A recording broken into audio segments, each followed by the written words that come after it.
एक झल्ली और घुन था। झल्ली बोली, आओ घुन, कार्तिक स्नान करें। घुन बोला, तू ही कार्तिक स्नान कर ले, मैं तो नहीं करूँगा।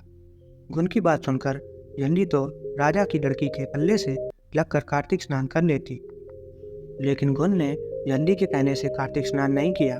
कुछ दिनों बाद दोनों मर गए। बाद में झल्ली ने कार्तिक स्नान के पुण्य के कारण राजा के घर जन्म लिया और घुन राजा के घर मेंढा बन गया। राजा ने अपनी बेटी का विवाह कर दिया।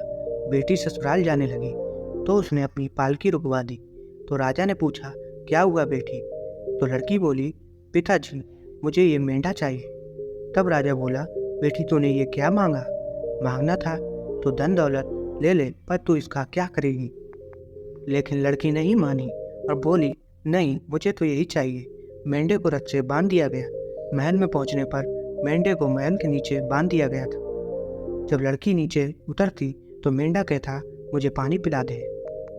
तब लड़की ने कहा, मैंने पहले ही कहा था कार्तिक स्नान कर ले, पर तब तूने कहा था मैं तो बाजरा खाऊंगा और ठंडा ठंडा पानी पीऊंगा। लड़की और मेंढे को बात करते हुए उसकी देवरानी जेठानी सुन लेती। वे दोनों अपने देवर के पास गईं और बोली कि ये तुम किस जादूगरनी को ब्याह कर लाए हो? यह तो जानवरों से बात करती है। अपनी भाभीियों की बात सुनकर लड़का बोला कि मैं जब अपने कानों से सुनूंगा और आंखों से देखूंगा तभी मानूंगा। अगले दिन वह सीढ़ी पर झुककर बैठ गया।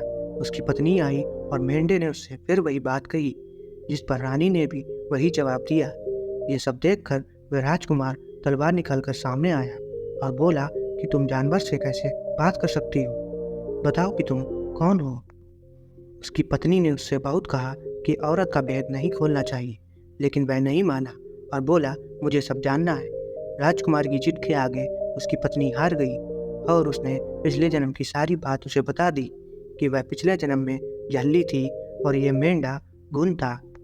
इससे मैंने कार्तिक नहाने को कहा, लेकिन इसने मना कर दिया, जिससे परिणाम स्वरूप ये इस जन्म में मेंढा बन गया और मैं राजा की बेटी के पल्ले से लगकर लेटी थी, जिसकी वजह से मैं राजकुमारी के रूप में पैदा हुई।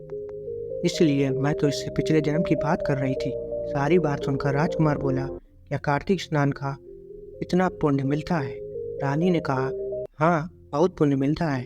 अपनी पत्नी की सारी बातें सुनकर राजकुमार ने कहा कि यदि कार्तिक स्नान का इतना पुण्य मिलता है अपनी पत्नी की सारी बातें सुनकर राजकुमार ने कहा कि यदि कार्तिक स्नान का इतना पुण्य मिलता है तब तो हम दोनों जोड़े से कार्तिक स्नान करेंगे और दान पुण्य भी करेंगे, ताकि आने वाले समय में हम सुखपूर्वक रह सकें।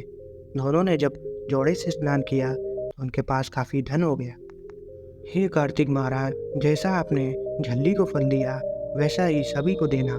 कहानी कहने सुनने वाले, ओंकारा बनने वाले सभी पर अपनी कृपा बनाए रखना।